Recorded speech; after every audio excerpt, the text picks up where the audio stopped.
आज इस विशेष सभा में उपस्थित कोटा नगर के सभी सम्माननीय नागरिक बंधुओं, मैं आप सभी का बहुत आभारी हूं कि आप यहां उपस्थित हैं और मुझे भारतीय संस्कृति सभ्यता तथा यूरोप की संस्कृति और सभ्यता के विश्लेषण का आपके बीच में प्रस्तुत करने का मौका मिल रहा है। मैं इस आयोजन में सम्मिलित सभी संस्थाओं का बहुत आभारी हूँ।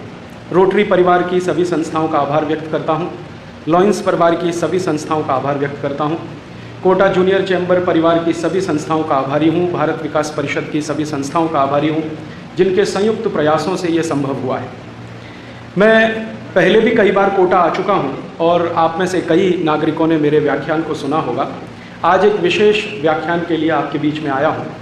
भारत देश की आज़ादी को 60वां वर्ष शुरू हो गया है।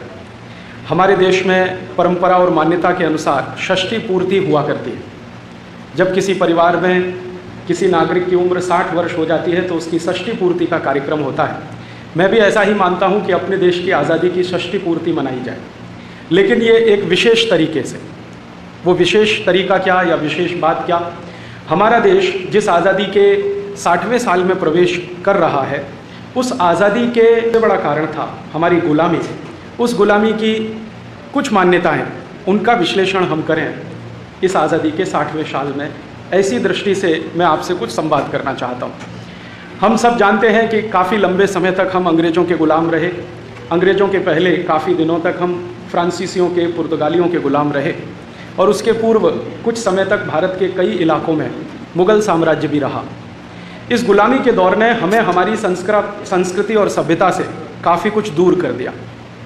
एक बहुत बड़े भारत के इतिहासकार हैं जिनका नाम है श्री धर्मपाल, संयोग से वो मेरे गुरु भी हैं। वो बार बार एक गहरी बात हम सभी को कहते हैं। वो ये कहते हैं कि जिस देश की आज़ादी चली जाती है उस देश का सब कुछ चला जाता है। जिस देश की स्वतंत्रता चली जाती है उस देश का सब कुछ चला जाता है। अगर हमारी आज़ादी चली गई तो हमारा बहुत कुछ चला गया। ये हमें दिखाई देता है, दस्तावेज़ों में पढ़ाई देता है। जिस देश की आज़ादी चली जाए उसकी सभ्यता, उसकी संस्कृति, उसकी परंपरा, उसकी मान्यता, उसका रहन सहन, उसका खान पान, उसका जीवन जीने की शैली, उसका आचार विचार, ये सब चला जाता है। गुलामी का सबसे बड़ा अभिशाप होता है अपनी हर चीज़ से वंचित हो जाना। दुर्भाग्य से भारत दुनिया में अकेला ऐसा देश है जिसकी गुलामी बहुत लंबे समय तक चली है। अलग अलग समय पर अलग अलग देश गुलाम हुए, लेकिन उनकी गुलामी लंबी नहीं रही। कोई देश 50 वर्ष में आज़ाद हो गया, कोई 60-70 वर्ष में आज़ाद हो गया, ज़्यादा से ज़्यादा कोई 100 वर्षों में आज़ाद हो गया। लेकिन भारत अकेला ऐसा देश है जिसको आज़ाद होने में सैकड़ों वर्ष लगे। अब गुलामी लंबी चली तो हमारी सभ्यता और संस्कृति से हमारा वंचन भी बहुत लंबा चला। भूल गए हम हमारी सभ्यता और संस्कृति को।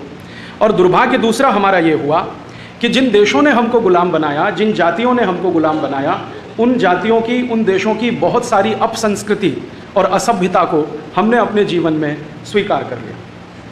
कई बार तो हम ये तय नहीं कर पाते हैं कि हम अपने जीवन में जो कर रहे हैं वो भारतीय है या अभारतीय है, भारतीय है या विदेशी है, वो करने लायक है या छोड़ने लायक है। कई बार हम ये तय नहीं कर पाते। कारण क्या है? हमारे मन में और हमारे मस्तिष्क में स्पष्टता बहुत कम हो गई है अपने बारे में, दूसरों के बारे में। इससे भी ज़्यादा दुर्भाग्य इस देश का ये रहा कि हमने बाहर की जो सभ्यता और संस्कृति है जिसने हमें लंबे समय तक गुलाम बनाया, विदेशी सभ्यता अगर हम उसको माने, तो उसकी बहुत सारी बातों को हमने मन और मस्तिष्क को बिना उपयोग में लाए हुए चुपचाप स्वीकार कर लिया। हमने कभी यूरोप की सभ्यता और संस्कृति से आने वाले जो तत्व थे, जो विचार थे, उनका कभी विश्लेषण नहीं किया। यूरोप से आए हुए जो शासक लोग थे, उन्होंने अपने बारे में जो कुछ कह दिया, हमने उसी को अंतिम सत्य मान लिया। जैसे सभी अंग्रेज हिंदुस्तान में आकर ये कहा करते थे कि भगवान ने हमको भारत पर साम्राज्य